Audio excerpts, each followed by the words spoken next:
స్త్రీ తన పసికందును మరచిపోవునా?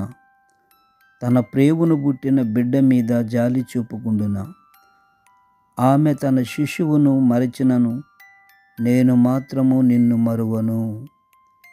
నేను నీ పేరు నా అరచేతుల మీద వ్రాసుకొంటిని.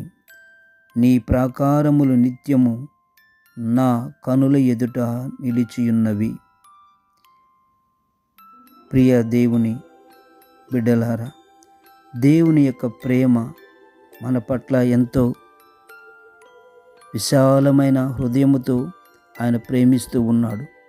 ఈ లోకములో మన తల్లిదండ్రులు మనల్ని మరిచినను ప్రభు అంటున్నాడు, నేను నిన్ను మరువను, నేను నిన్ను మరువను. భయపడకు, నేను నీకు తోడై ఉంటాను. ఎందుకంటే నా అరచేతుల మీద నీ యొక్క పేరును, నీ రూపమును కనుల ఎదుట నీ రూపమును చూచు తండ్రిని నేనే. నా కుమారుడా, నా కుమార్తె, భయపడకుము, నేను నీకు తోడైయుందును.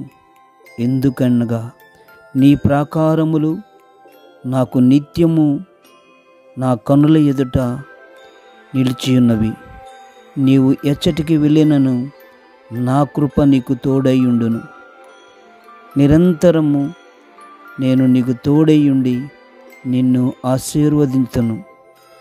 నీవు వెళ్ళు ప్రతి చోట నా దూతలు నీకు తోడైయుందురు. రాతికి పాదము తగులకుండా నా దూతలు నిన్ను ఎత్తి పట్టుకొందురు. ఎందుకనగా నీవు నాకు అమూల్యమైన వాడవు. నా రూపమున నిన్ను మలచుకుంటుని. నువ్వు నా కుమారుడవు, నా కుమార్తెవు. నిరంతరము నా దీవెనలు ఎల్లప్పుడూ నీకు ప్రతినిత్యము తోడై ఉండునుగాక. ఆమేన్.